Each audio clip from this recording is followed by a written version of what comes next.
Just keep refreshing the page.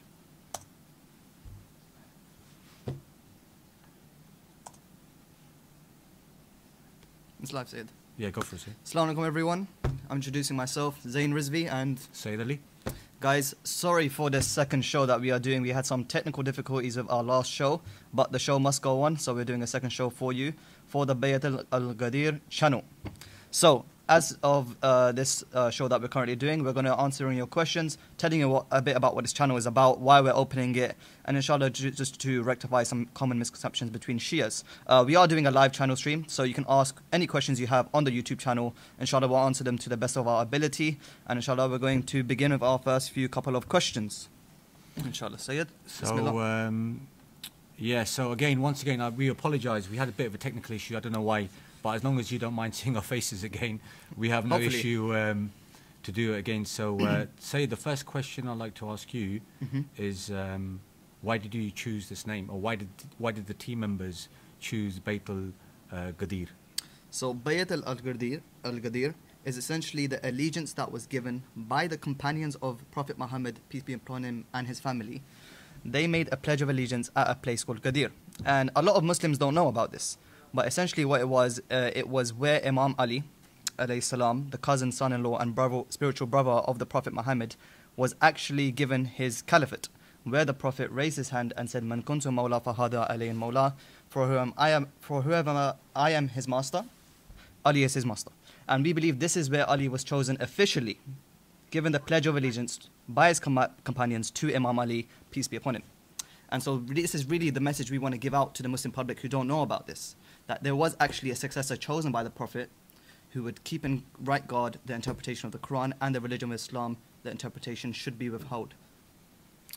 So what's the purpose of this channel? I know over the last couple of years we've had a lot of, there's been a complete increase on social media in reference to spreading a lot of hatred towards Shiism. What would this channel be focusing on? This channel will primarily be focusing on Shia misconceptions. We are here to rectify, in the past couple of centuries or so, we've seen a massive amount of campaigning against the Shia faith, which is a minority sect within Islam. And we are here to clarify these misconceptions which have been brought to us. We are going to be countering some of the arguments made by other sects in Islam, and inshallah, to the best of our ability, opening up questions to the wider audience to come and learn about our faith, you know, asking questions. If you ever want to go to a religion, you go to its sect. If you want to learn about Shia Islam, you come to the Shias. If you want to learn about Sunni Islam, you want to go to the Sunnis. If you want to speak about Christianity, you want to go to the Christians. So this channel will be a platform to both Shias and non-Shias to learn about Shia Islam. Sayyid, you attend Speaker's Corner, and it was something pretty recently which I also witnessed on social media. How were you treated as a Shia attending Speaker's Corner? Well, being a minority group, Shias are often quite bullied, I would say, especially in the past couple of centuries or so. In contemporary society, I was actually threatened a couple of times at Speaker's Corner. A lot of people came up to me, you know, trying to antagonize me, trying to get into fights with them. And the treatment there, particularly to Shias, is very bad. I experienced this myself a lot. And I feel like any Shia who's grown up, gone to university, gone to college, will have experienced this at least once in their life, you know, felt some sort of discrimination against his belief or his creed. Absolutely. I mean, I've personally experienced it myself. I remember going Speaker's Corner not so long ago, and when somebody found out I was a Shia, he didn't even say salam to me, and it's quite disturbing. But having said that, you can't really blame them, because generally speaking, when you look at you know, the various Muslim factions and various Muslim sects, they seem to have misconstrued so many misconceptions about Shia Islam. You know, what they've heard from maybe their parents, or you know, even the scholars. But you know, as the Sayyid mentioned earlier, you know, if you want to know about faith, you approach the people who belong to that faction, and you ask them questions, and more importantly, you know, asking the scholars from that community whether or not they believe these certain things or not. So, is this just for the Shia audience, or? No, say this isn't actually for the Shia audience. Like I said, this is a platform in which both Shias and non-Shias can come together and discuss issues which aren't often mentioned in society.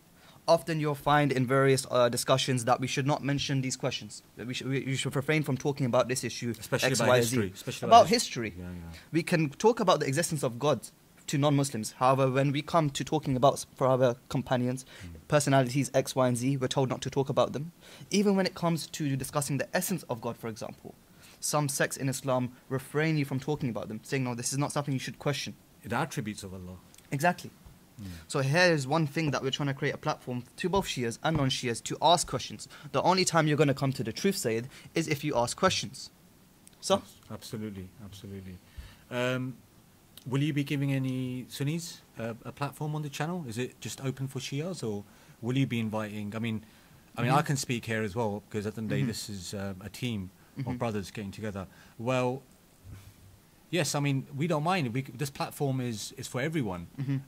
We're more than happy to have people belonging to other factions come sit along with us, and we can discuss our differences. Of course, we should discuss more. In terms of what we have in common, that's very important. But at the same time, what separates us, and we should be able to, sit down healthily and discuss these issues. We should. Yeah. The Quran says, call to the way of Lord with a good word and goodly exhortation, and have disputes in the best of manners. If we are going to debate with Christians and Jews, and we have the best etiquette of them, then why can we not come as Muslims and discuss these issues with the same etiquette? Sure. So we've got another question here from somebody. It says, has Sayyid Ali or Zain Rizvi attended Sunni masjids or centers before? Yeah, I actually have. As a child growing up, I grew up mostly around Sunnis. Myself, my best friend is a Sunni himself, and I grew up around Sunnis. I went to Sunnis mosques, yes. I attended with them, had discussions with them, and I felt like the best way to gain unity in Islam was to create friendship with these allies first, and then to have discussions therefore. After you break down social barriers between yourselves, I feel like you have a much more fruitful discussion with your friends. Absolutely. Well, to be honest with you, I attended a Sunni masjid when I was a child. I didn't have no local Shia center which I could go to. And again, I'm in a similar boat to you. I have some really good friends who are also Sunni. When I say Sunni, what you have to bear in mind is the Sunni, the Sunni sect, so to say, is divided into many groups. You have Salafis, you have Sufis, you have Deobandis, and yes, I've had many Salafi friends, I've had many Sufi friends, Deobandi friends, and we've always got along really well. My neighbours are Sunni Sufi, and when it comes to certain days like Eid or even Ramadan, they would come knocking on my door and they would give food to me. Sure. Likewise, I would sometimes return that favour as well. So yeah, again. Have you always been welcome in all the sects of Sunnis? Well, it depends. I mean, I find the Shia centres generally tend to be a bit more welcoming to Sunni people. I mean, it's not an issue for a Sunni to come to a Shia masjid and pray. But having said that, I'm sure some brothers I know who've, they've suffered some sort of hostility going towards Sunni masjids, and they've put the turba down to pray on. The topic of turba, obviously for those who are not familiar to this term, it's a piece of clay which normally the Shias prostrate on.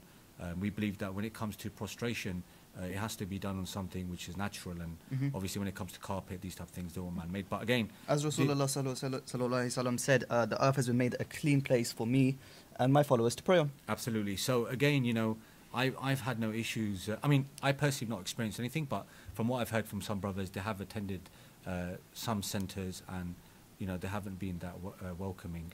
Yeah. So yes, I think anyone who's gone through the educational kind of route and gone to college or university has definitely experienced at least once in their life some form of discrimination. I personally have gone university, and the turbas have been missing from week to week, simply because they would label this as shirk. Yeah, which is quite sad. Which is quite sad.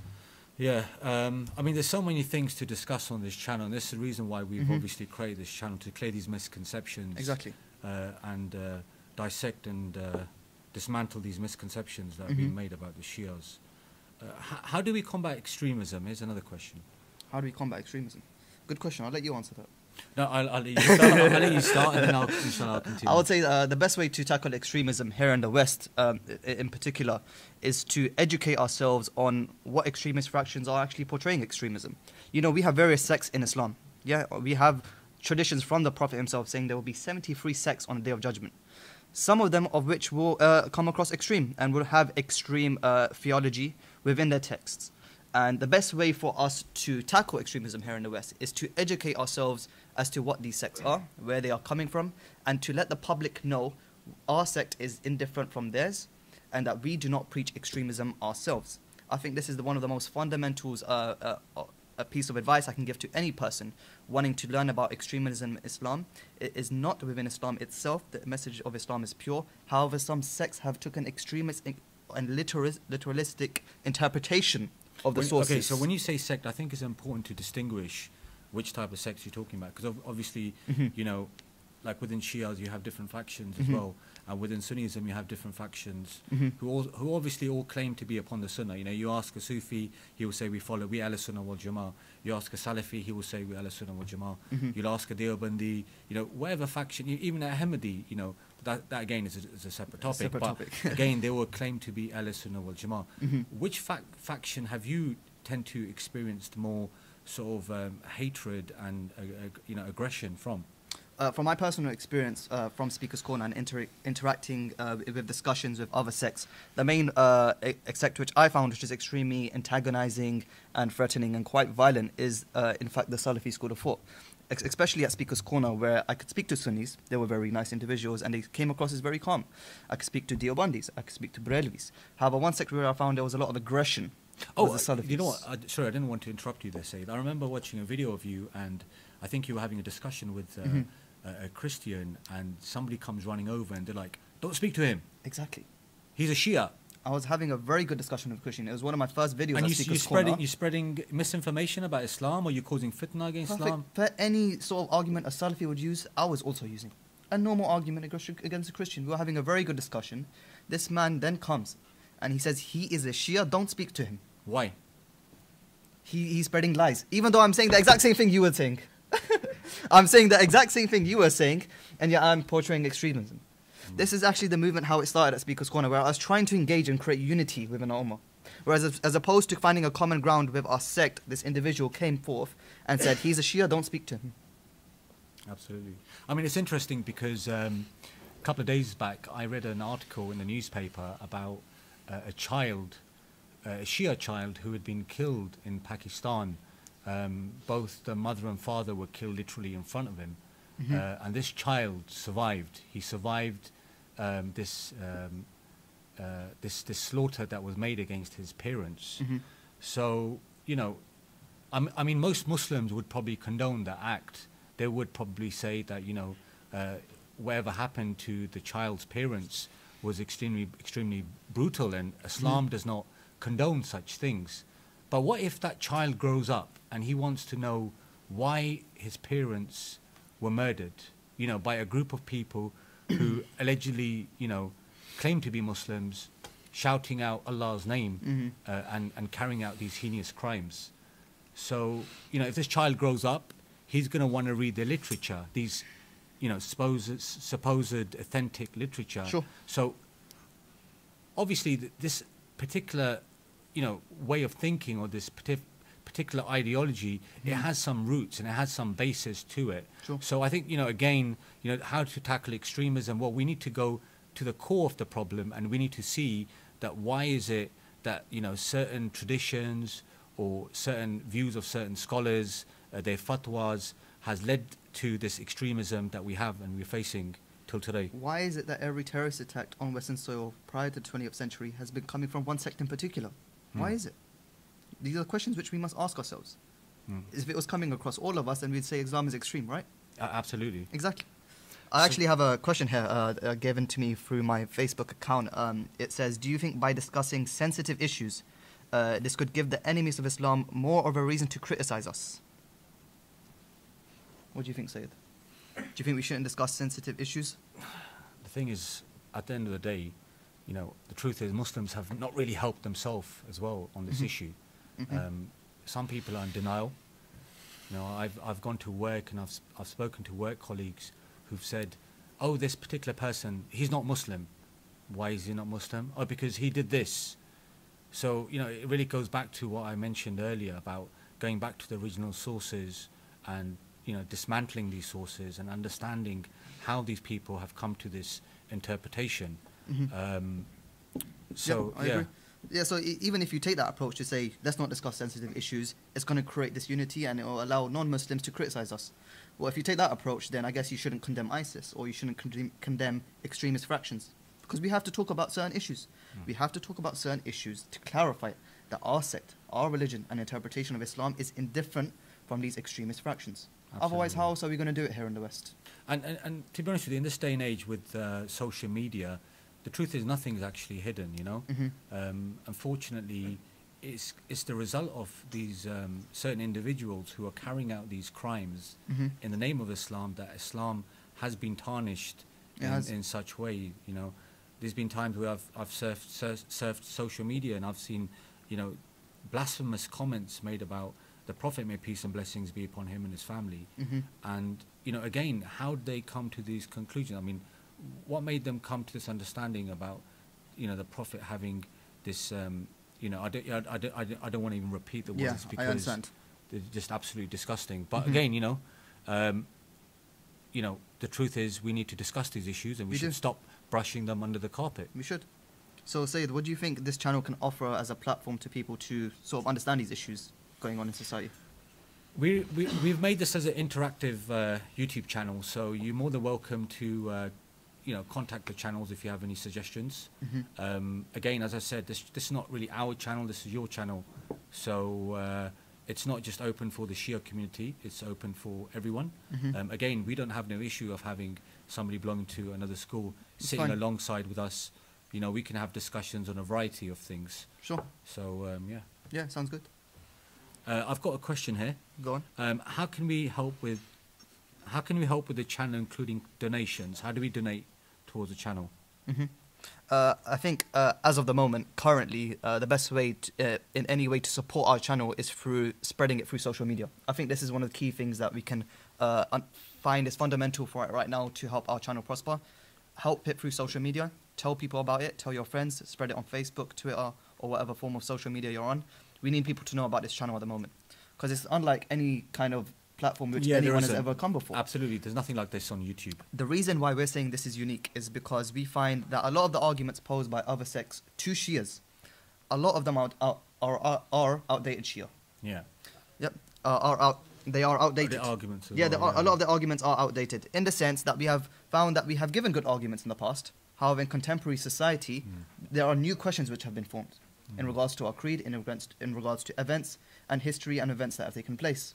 And so we need to come forth and explain these issues. Because al-Murajat and other books of Aqidah, issues of dialogue have been discussed, but they've been discussed 100 years ago. Yeah. Arguments sort of change, I agree. Evolve, they adapt, and so we really need to come forth and present the solutions and answers to these questions which are coming forth, Sayyid. Yeah, no, I absolutely agree with you. I mean, in the past, I remember reading some books which, at the time, they were very helpful. But as you said, as times change, arguments evolve, and unfortunately, with respect to what the Shia scholars are doing within our community, on this particular issue, they're not really tackling it. I think we focus so much on fiqh that we've neglected other aspects which need to be dealt with and definitely need to be looked at. In terms of contributing towards the channel, obviously you spread the message, forward these videos over to your friends, and in terms of actual donation, money-wise, inshallah, you can contact the channel and we'd be happy to take donations. The donations, there's going to be a lot of transparency with it, so all the team members will be, they'll keep an eye on what happens to your money, and we will ensure that the money is going in the right places into promoting. We won't steal it. Yeah, we won't go on holiday. Me and Zain are not planning to go on holiday anytime soon. Give us a trip to Arba'in on Iraq. Yeah, we don't mind that. If you want to pay for our tickets to Arba'in, inshallah, you know, we'll go there and we'll pray for you as well. So no MI5 funding? No. We're not funded by the MI5 or anything like that. Are you This is sure? just I've no, been hearing definitely. rumours. Yeah, we'll discuss it afterwards. We've got another question here. Will you be doing any programs as opposed to live shows? And what type of content do you have? Will you be providing scans and references? Yeah. This was actually this live show was actually a one-off, just to get people acquainted of the channel and what we're about. Most of the programs that we do will be recorded. As Syed mentioned before, we actually do have a lot of content. Yeah, hundreds. we have. I have roughly over 100 hours of shows on a variety of topics, from the issue of pen and paper. These are words which probably either you know what they are or you don't. But yeah, we've got issue on the hadith of 𝗙𝗢𝗧𝗏, the hadith of pen and paper. The topic of 𝗧𝗨𝗥𝗡𝗧𝗏, who killed Imam Hussain alayhi salam, the concept of Bayat according to the 𝗡𝗢𝗟𝗟𝗢𝗪 school of thought and of other schools. Yeah, so we've got literally hundreds of hours of different shows. And in terms of providing references and scans, you know, we're going to try to include it in the contents description. In the description of the video, we'll try to include the references in there using links, using from the official websites of other schools. You know, it wouldn't make sense for me to give you a Shia website quoting Sunni literature. Yeah, definitely I'll be quoting stuff from sunnah.com. We'll be including that in there. Occasionally some videos might have scans brought up on the screen. But yeah, we want to make sure that, you know, we don't get accused of making up anything. Giving references from authentic traditions, from other school of thoughts, not just our own. Yeah, definitely. Because you know, it wouldn't be fair otherwise if we just quote random books which hold no weight according to them. Sure. According to the school. What advice do you have for new Muslims watching the channel? The best advice I can give to new Muslims is to have an open mind, not to you know, sort of go in with sectarian issues to begin with. Take your time, understand each other's side's arguments. Don't worry about sectarian issues just as a moment, but come in from an unbiased point and perspective, and look at things from an unbiased point and perspective. This is the best way that you're going to come to understanding any sect. And I would say before even coming to transmitted text of any sect as evidence, come from the field of rationality. Use your aql, use the rationality. Rationally try and understand each sect's argument, and then try and understand which side you really want to makes more sense to you, or which side you would feel like represents your beliefs most.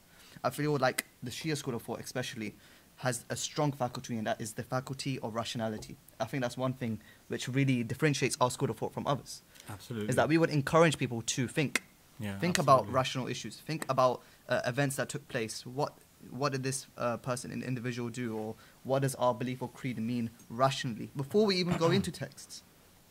I would say have that in mind. We've been noticing that there's been a large influx and large growth within the revert community to Shiism as well. Those from the Sunni background, belonging to again various branches of Sunnism, and those from also non-Muslim background. So yeah, as the Sayyid mentioned earlier, I think it's important to keep an open mind. Don't just stick to the books you've got now. Read the books of other schools as well, and then inshallah, you know, the light of the Ahlul Bayt alayhi salam will guide you towards them. Will you be having reverts on the channel? Yeah, we do. We are planning. Sorry, this is a question. It says, will you be having any reverts on the channel? Yes, inshallah, we are planning to have some reverts on the channel. We might have a show dedicated to just reverts and how they came to the path of the Ahlul Bayt alayhi salam. Who is Raza from Speaker's Corner, and will he be coming on this channel? Who's Raza? We don't know who Raza is. No, Raza Rizvi is the brother of Zen. You might have seen him. Shia Blade Runner's brother. Yeah, Shia's Blade Runner's brother. Older brother, Ustad. Yeah, his mentor. Who knows? You know, we might bring him on the channel, we might not. Let's see how it goes. Inshallah. We'll keep that hidden. We want to keep our weapons low, right, Sayyid? Yeah, definitely. Yeah. Razor blade Shia is definitely a good weapon to use when it's necessary. I would definitely recommend you to watch his debate. His debate's actually online. I think, what channel is it on? It's on Black Dunya. Black Dunya. Yeah, shout out to Black Dunya. Let me just go to the next question. Cool. Do you get treated differently as a Shia by non-Muslims? Definitely. From my own experience, especially when I went to Speaker's Corner and engaged in dialogues with non-Muslims, Christians, Kemetes, Jews, the one thing that almost one identical statement which all of them said to me, they said, "You're different." Yeah, I've heard that so much time. What is it about you that's different that we don't see from other Muslims? Yeah. I guess they were like, why don't you scream? Or Yeah. why aren't you angry? Or why aren't you violent? Or why aren't you coming across in this certain way, which I've seen almost every Muslim here at Speaker's Corner come across. And I said to them, listen, there are different sects in Islam. You have been pertained and come across one sect here at Speaker's Corner, Salafism. One sect. You haven't opened in any, and that's a minority movement. It's a subsect of Sunni Islam, and it's a minority movement. You haven't come across any other sects. Actually, it's true you mentioned that, because I haven't seen other factions really go there to propagate. They're not there, Sayyid. No, they're not there. Yeah, be it whether it's from the Sufi community or even the Deobandi community. Yeah, there was one Sunni Saracen, and they outcasted him too. So the movement that you have going on there, and I would say this in a more general aspect as well, you are finding a lot of aggression which is outcasting other groups to say that your religion or your view of Islam is the only one that can be interpreted. And then you outcast other people and you say it's either my way or the highway. It's a very narrow-minded perspective to have when coming across any issue. Okay, are Shia Muslims doing enough to tackle Islamophobia spread about them on social media? I definitely think. I would disagree. I don't think Muslims in general are doing enough when it comes to tackling the issue of Islamophobic comments. I think that's partially because they don't know how to respond to these issues, which is quite unfortunate. So again, this is one of the purposes for this platform. We do want to clear these misconceptions about Islam, about Shiism, and I believe that social media should be utilized the right way, and unfortunately nowadays people are definitely using it for the wrong purpose, especially amongst the youth. There's far better things to do and share on social media as opposed to sharing like perhaps what you had for breakfast or what you had for lunch. Or celebrities. Yeah. I mean, even if we go back according to the time, during the time of the Prophet, may peace and blessings be upon him, we had very young companions of the Prophet, may Allah be pleased with the true companions of the Prophet, who participated in battle, and they were only 15 years of age. So, I it's think a message really lost within our youth. In now, religion or Islam is generally tend to look at, it's more of a thing that you do as you mature. Something you look at the ends of your life, as opposed to a means through your youth. Yeah, definitely. And that's why there's more reward for those people who start practicing religion at a very young age. And I think sometimes with our youth, we treat them as little kids when that shouldn't be the case. Do you think Muslims are doing enough when it comes to tackling the issues on Islamophobia? Or? I really don't think so. I feel like there is, like I said before, there is a need for Muslims to understand their creed and different sects of Islam. Understand which sect is portraying most of its extremism and which ideologues and texts are promoting most of these beliefs. Once you start gaining knowledge, yes, you as a Muslim may say when there's a recent terrorist attack, you're not much more obliged than a Christian to speak out against these terrorist attacks. Fair enough, maybe you're not. But you do have a right to understand your faith more than a Christian because you call yourself Muslim. And in this regard, you should definitely speak out against Islam. You should definitely speak out against extremism. And you should make it clear that the Islam that which you're following is indifferent. It's indifferent from these extremist factions coming out. I've got another question here. This was posted earlier. Are you looking to unify sects? As in, are you looking to bring unity amongst these sects? I mean, it's a bit of a vague type of question, but I mean, what's your thoughts about that? Say it will depend what you define as unity. I believe in the unity of Muslims, that different sects should come together, speak about their differences, and have a respectful dialogue between each other. And we should come together to understand each other's beliefs, even if we may disagree with each other, and still maintain the brotherhood and sisterhood between each other. This is what I would define as unity. Absolutely. I mean, there needs to be coexistence, so to say. There does need to be coexistence. I mean, you'll always have difference of opinion. Family members can differ over religious issues. It doesn't mean we go out there decapitating their heads. So yeah, even your work colleagues, people you work with, you could be working with non-Muslim people. Do you turn up to work shouting out kuffar and calling them impure and all sorts? I doubt it very much. You don't. Are any scholars supporting you? As in, are any scholars supporting the channel? It's another question posed on the page. Or affiliated with any background? Bismillah, Sayyid. Yeah, we haven't got, well, in the UK at the moment, we haven't got direct support from any particular scholar. We're kind of working independently, and there's many reasons for that. However, yes, we do have some sort of backing from ulama from Iraq, and you know, alhamdulillah, yes, we have support from the scholars. Nice. MI5 backing, yeah? MI5.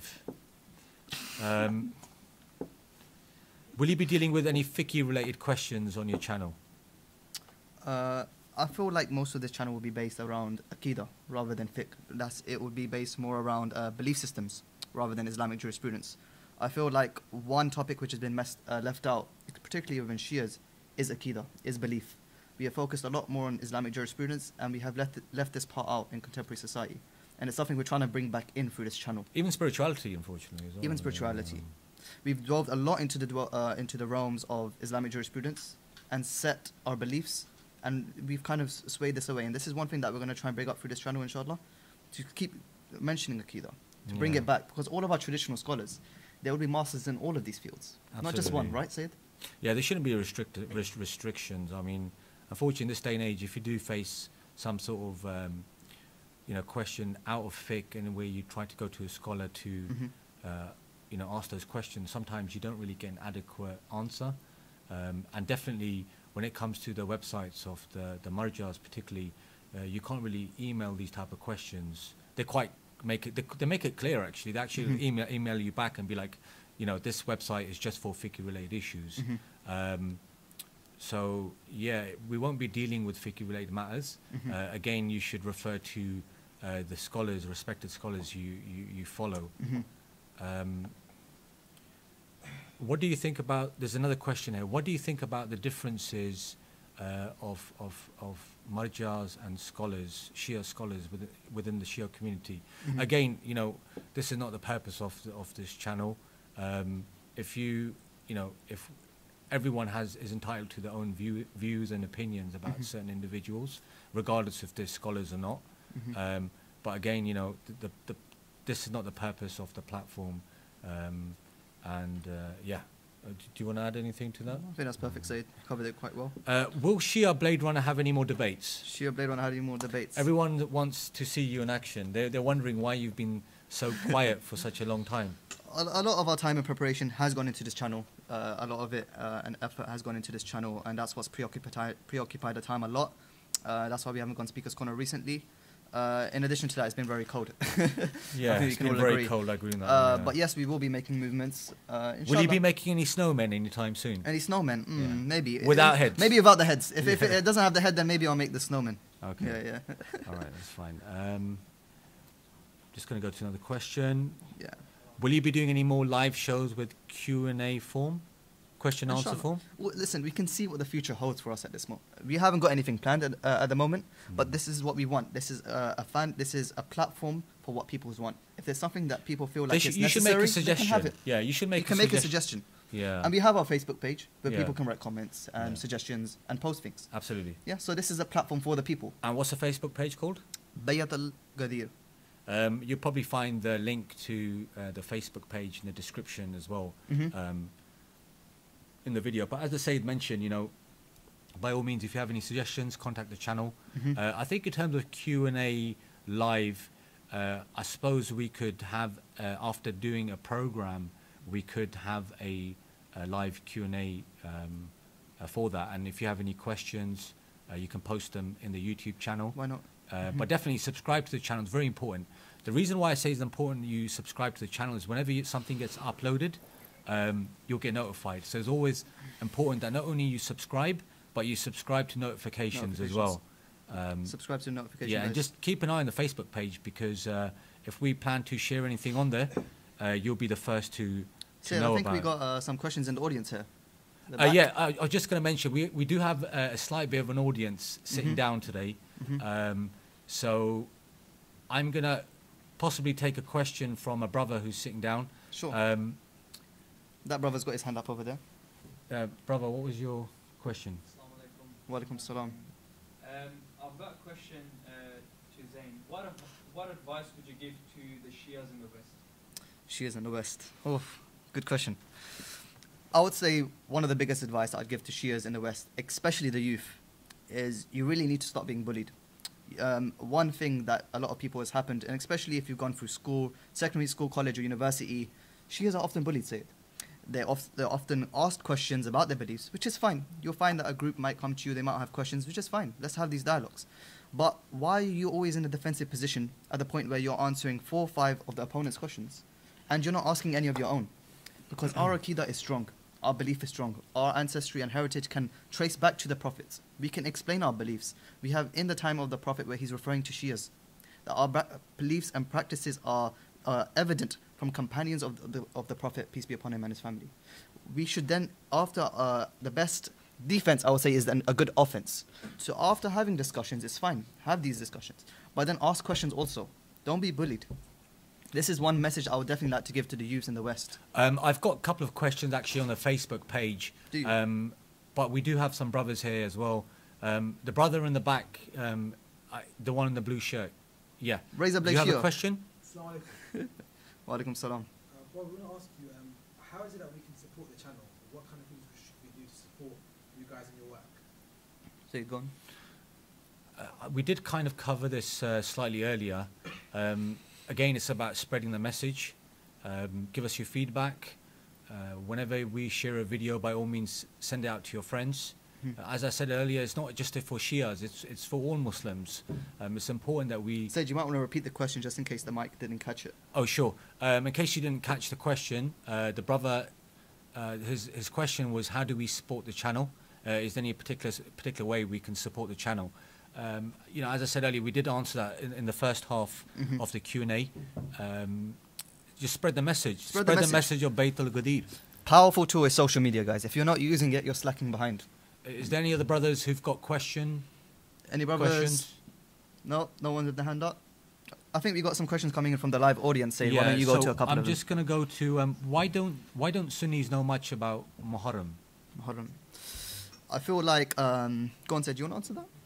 Well, it's a bit strange because I think when it comes to Muharram, people have made an assumption that, you know, this is just a Shia thing. You know, if you go to places like Pakistan, you do find certain Sunnis from certain communities, they do commemorate the martyrdom of 𝗦𝗨𝗕𝗦𝗖𝗎. Even though recently some of them have backtracked. I remember reading a statement by a scholar who said that commemorating the martyrdom of 𝗦𝗨𝗕𝗦𝗍 was a practice of the Shia.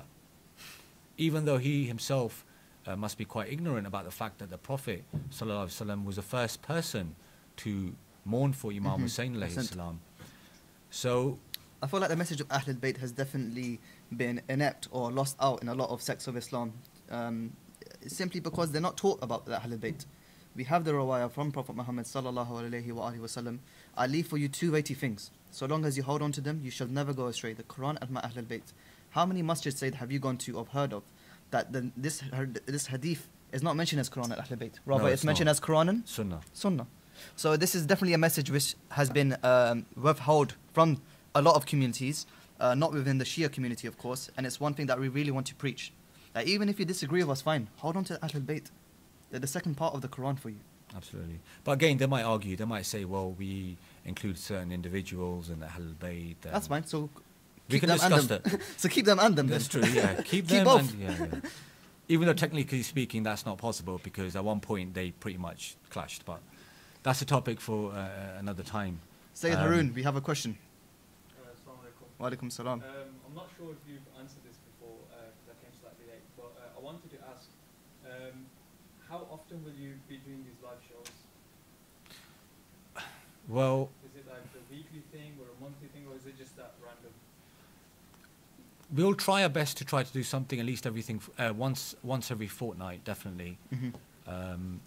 We don't want to bombard you. As I said, we've got literally hundreds of hours of material ready to go, potentially to go on a variety of topics. But for now, I think it's important we give drips and drabs. We'll give people slow dosage. I think we don't want to overwhelm people. and have them lose interest. Unfortunately, sometimes people's concentration level is not True. so great. Yeah. You know, they're not like listening to anything over 5 minutes. Yeah. Nowadays, you know, most people don't even like reading books. Those times have gone. They'd rather just surf. Attention span has gotten down. Yeah, they'd rather just surf social media to see what the latest news feed is. But we're going to keep it interesting, right, Syed? We're not going to be like those other channels. We're going to keep them entertained, right? Yeah, I've got another question here. It says Sunnis tend to focus more on about the life of the Prophet. Do Shias do that? I feel like we both pay attention to the life of the Prophet, but there's certain aspects which we would ponder over more, which they wouldn't, or they would ponder over certain actions more than we would. I feel like we generally look at the whole life of the Prophet from beginning to the end, and not only we do look at the time of the Prophet, but we look at past his life as well. So I would say we emphasize on all events of his life, not just certain events which we choose to try and pick and choose. Sayyid, would you agree? Yeah, absolutely. And plus, we take our history of the Prophet, may peace and blessings be upon him, from his holy household, which is a more purer version of Islam. At the end of the day, you know, who knows better, the people of the household or those from outside? True. I've got. Say, we got I a think question in the we've got audience. another Will you be holding any public debates on the channel? Are we going to be holding any public debates on the channel? That's a very good question. We've got a question here from the brother. The brother asked, will we be holding any public debates on the channel? We have considered it, but you know, watch this space. Inshallah, we will definitely get back to you. No MMA matches, Sayyid? No MMA fights. No MMA fights. Okay, just discussions. Brother, I apologise. We'll take your questions in a minute. We've got a bit of a crowd who wanted to join us today. We'll come back to your question perhaps later on if we can just get through some of these. Yeah, Bismillah. Sayyid. I apologise. So okay, let me just go through these questions. Sayyid, you can carry on if you like. I'm just going to surf through these questions to see. Sure. Yeah, so how can we, okay, so we've got another question here. How can we open these type of discussions but also maintain unity between different schools of thought? I think we kind of addressed that earlier.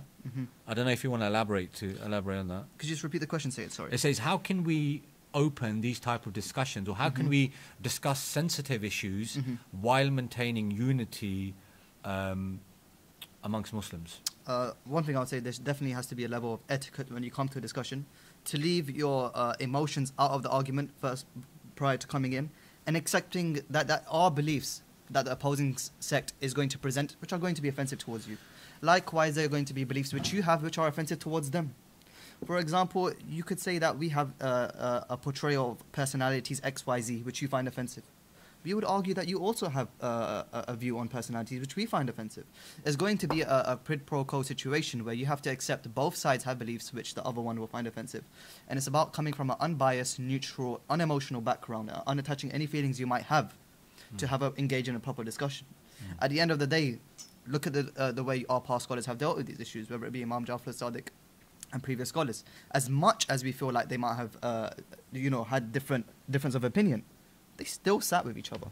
They still managed to maintain some unity. So why can't we? Yeah, I think at times, you know, you'll never be able to please everyone. You won't. When you discuss history, you know, when you discuss, you know, if you were to discuss what happened during the time of, you know, Adolf Hitler, you know, you might offend some people who support Adolf Hitler.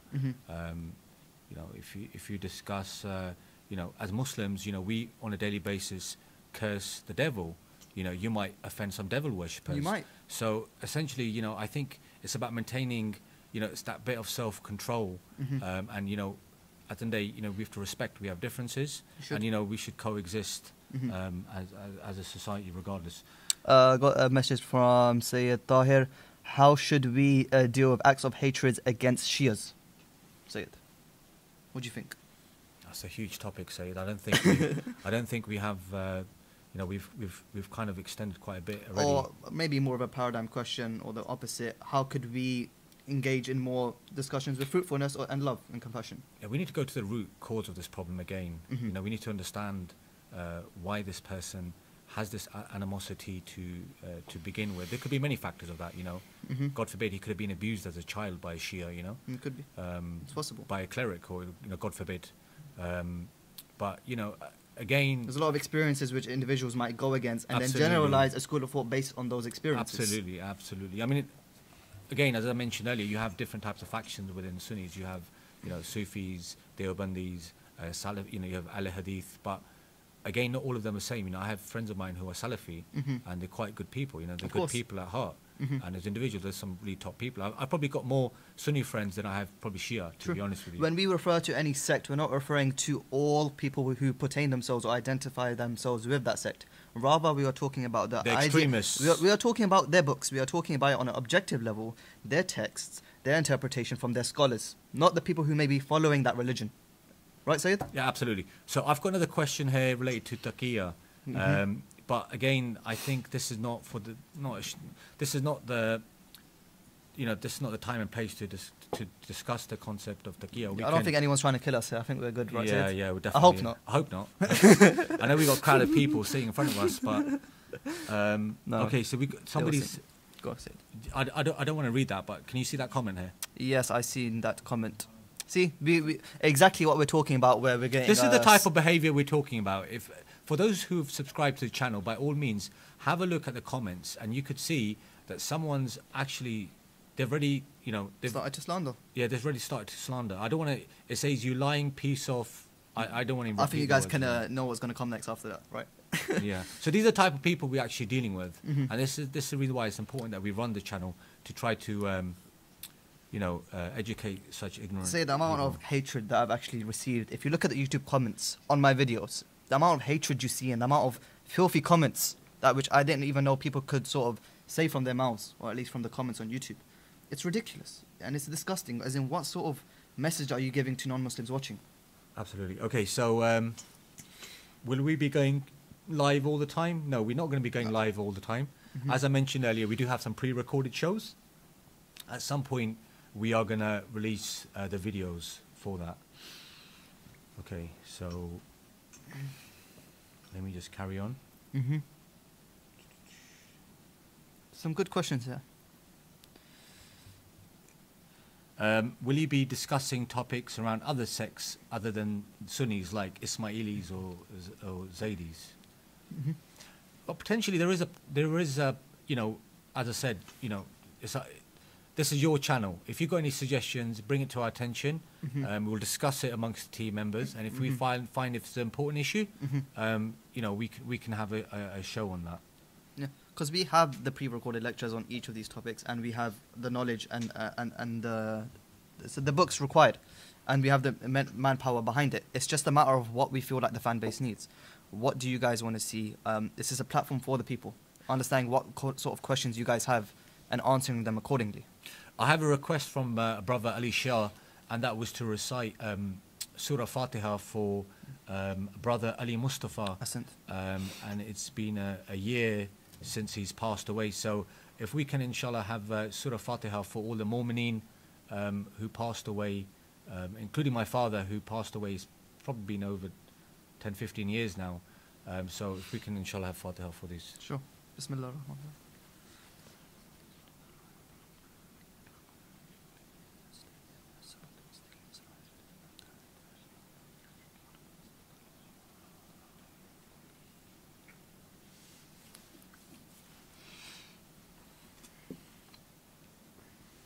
So, Zen, you can carry on if you like. I'm just going to see if there's any more questions. We've got...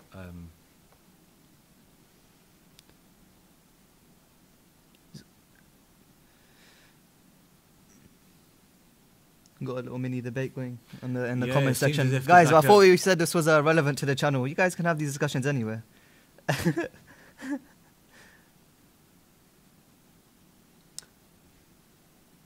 What is by Marie Musavi? What is the most important factor for reaching the youth today and strengthening their Aqidah? Is it enough to be a Shia and believe in Imam Ali? What do you think, Sayyid? I think as for the youth, I don't think I we kind of should just- answered that slightly before what I would really advise to the youth, but Sayyid, you can give your intake or perspective on it. I mean, when it comes to the youth,